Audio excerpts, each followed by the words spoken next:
मोक्षमार्गस्य नेतारं भेत्तारं कर्म भूभृतां ज्ञातारं विश्वतत्त्वानां वन्दे तद्गुणलब्धये।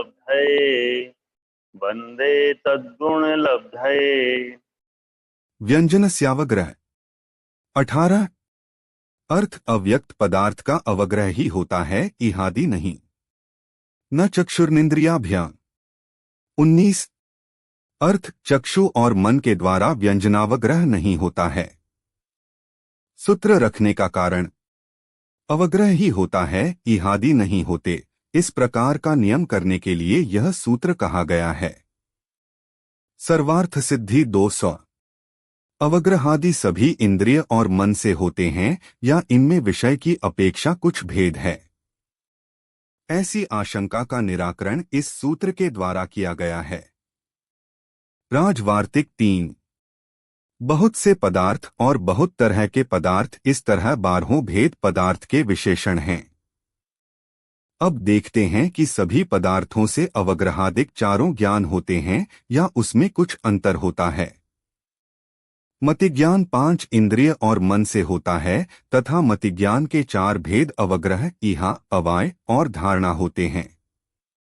मतिज्ञान के 12 और भेद होते हैं, बहुविध आदि। इस तरह से मतिज्ञान के अब तक 6 गुना 4 गुना 12 बराबर 288 भेद हो जाते हैं।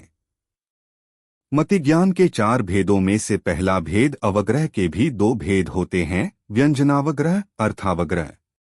अवग्रह किसी भी पदार्थ का प्रथम ग्रहण करने पर जो सामान्य ज्ञान होता है वह अवग्रह है। एक व्यंजनावग्रह व्यक्त ग्रहण से पहले व्यंजनावग्रह होता है। सर्वार्थ 200। किसी भी पदार्थ का अस्पष्ट ज्ञान होना व्यंजनावग्रह है। यह मात्र 4 इंद्रियों से होता है, स्पर्शन, रसना, घ्राण, कर्ण। प्राप्त अर्थ के ग्रहण करने को व्यंजनावग्रह कहते हैं, जैसे स्पर्शनेंद्रिय के द्वारा स्पर्श को ग्रहण करना। व्यक्त शब्दादि के समूह को व्यंजन कहते हैं। छूकर जो रस, स्पर्श, शब्द और गंध विषय का ग्रहण होता है उसे व्यंजनावग्रह निर्दिष्ट किया गया है। 2 अर्थावग्रह, अर्थ पदार्थ। किसी भी स्पष्ट पदार्थ, व्यक्त पदार्थ ग्रहण होना अर्थावग्रह है। ये 5 इंद्रिय और मन से होता है तथा अर्थावग्रह में इहा, अवाय और धारणा भी हो सकती है। जो चक्षु आदि इंद्रियों तथा मन के द्वारा विषयों का ग्रहण होता है उसे संक्षेप से अर्थावग्रह ज्ञान जानना चाहिए। व्यंजनावग्रह और अर्थावग्रह में अंतर। व्यंजनावग्रह और अर्थावग्रह में अव्यक्त ग्रहण और व्यक्त ग्रहण की अपेक्षा अंतर है। जैसे माटी का नया सकोरा जल के 2-3 कणों से सींचने पर गीला नहीं होता और पुनः पुनः सींचने पर वह धीरे धीरे गीला हो जाता है, इसी प्रकार श्रोत्र आदि इंद्रियों के द्वारा किए गए शब्दादि रूप पुद्गल स्कंध 2-3 समय में व्यक्त नहीं होते हैं, किंतु पुनः पुनः ग्रहण होने पर वे व्यक्त हो जाते हैं। इससे सिद्ध हुआ कि व्यक्त ग्रहण से पहले फले व्यंजनावग्रह होता है और व्यक्त अवग्रह का नाम अर्थावग्रह है। राजवार्तिक 2। चक्षु और मन के द्वारा व्यंजनावग्रह नहीं होने का कारण। अप्राप्यकारी होने से चक्षु और मन से व्यंजनावग्रह का अभाव है, क्योंकि चक्षु अप्राप्त, दूरस्थित, योग्य सन्निकर्ष देश में अवस्थित और बाह्य प्रकाश से अभिव्यक्त पदार्थ को जानती है और मन भी अप्राप्त अर्थ को जानता है, इसलिए इन दोनों से व्यंजनावग्रह नहीं होता है। राजवार्तिक 1। चक्षु इंद्रिय अप्राप्यकारी है जानने का कारण। आगम और युक्ति से जाना जाता है कि चक्षु इंद्रिय अप्राप्यकारी है। आगम से श्रोत्र स्पृष्ट शब्द को सुनता है, नेत्र अस्पृष्ट रूप को ही देखता है तथा घ्राण, रसना और स्पर्शन इंद्रियां क्रम से स्पृष्ट गंध, रस और स्पर्श को ही जानती हैं। व्यंजनावग्रह का उदाहरण। स्पर्शन इंद्रिय से समझते हैं, कोई चीज हमें छूकर निकली या हमने छू ली तो ये तो ध्यान में आया कुछ छुआ, लेकिन कुछ अंदाजा भी नहीं हुआ कि क्या छुआ यह है, इस अस्पष्टता पदार्थ को कहेंगे व्यंजनावग्रह। इसी प्रकार से रसना इंद्रिय तथा घ्राण इंद्रिय में भी अस्पष्टता हो जाती है। कर्ण इंद्रिय से समझते हैं, कान में एक हल्की सी आवाज सुनाई पड़ी, उसके बाद फिर कुछ भी नहीं जान पड़ा कि क्या था। ऐसी अवस्था में केवल व्यंजनावग्रह ही होकर रह जाता है, किंतु यदि धीरे धीरे वह आवाज स्पष्ट हो जाती है तो व्यंजनावग्रह के बाद अर्थावग्रह और फिर इहा आदि ज्ञान भी होते हैं। अस्पष्ट पदार्थ का केवल अवग्रह ज्ञान ही होता है और स्पष्ट पदार्थ के चारों ज्ञान होते हैं। ये चारों इंद्रिय स्पर्शन, रसना, घ्राण, कर्ण से व्यंजनावग्रह तथा अर्थावग्रह दोनों होते हैं। चक्षु इंद्रिय और मन से केवल अर्थावग्रह ही होता है, व्यंजन अवग्रह नहीं है, क्योंकि चक्षु और मन पदार्थ को दूर से ही जानते हैं, उसको छूकर नहीं। जैसे चक्षु अपने आँख में लगे हुए अंजन को नहीं देख सकता किंतु दूर के पदार्थों को देख सकता है, इसी तरह मन भी जिन पदार्थों का विचार करता है वे उससे दूर ही होते हैं।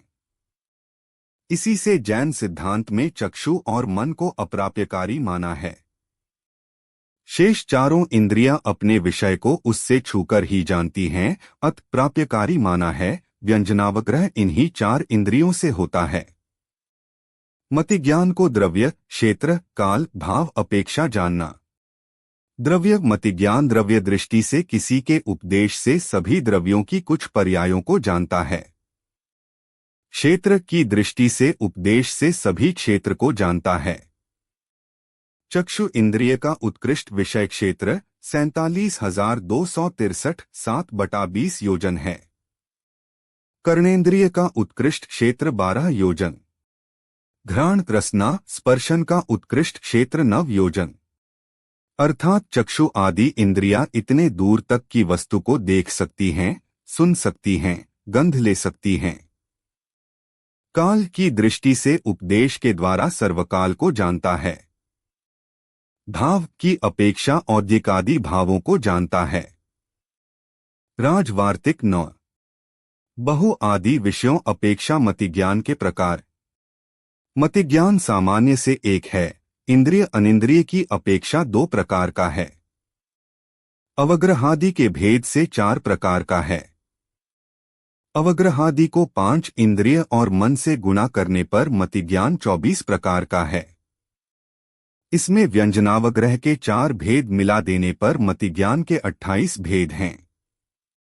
इन 28 भेदों में द्रव्य, क्षेत्र, काल और भाव या सामान्य अवग्रह, इहा, अवाय और धारणा से गुणा करने पर क्रमशः 144, 168, 192 भेद मतिज्ञान के हो जाते हैं और इन तीनों विकल्पों को बहु आदि 12 विकल्पों से गुणा करने पर क्रमशः 288, 336, 384 भेद भी होते हैं।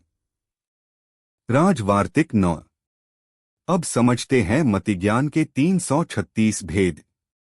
व्यंजनावग्रह के भेद इस प्रकार से बहु आदि 12 विषयों की अपेक्षा व्यंजनावग्रह के 48 भेद होते हैं।